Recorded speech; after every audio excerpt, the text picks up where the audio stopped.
connecting Shopify with Amazon can enhance your product's visibility, which can enhance your selling.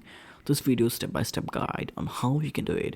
First, you need to add Amazon as a channel in your Shopify. First, you need to go to Shopify App Store and go download the Shopify Marketplace from the Shopify store, install it. After installing the app, click on the Connect account near Amazon option. When you click on the connect, you will be prompted to sign in your existing Amazon account. If you don't have a pro seller account, you can create one easily. From your Shopify admin page, click on Amazon, click on link products, select browse products. Next to the item that you want to link, choose the product you want to link, then click select product and fill the required information, then click product. When editing your listing, select the option use Shopify inventory setting, then under inventory, select the Shopify tracks this product's inventory.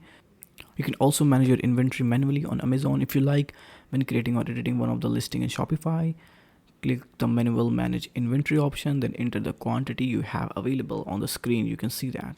Now click on the start fulfilling button to complete the process, and I'll see you in the next one.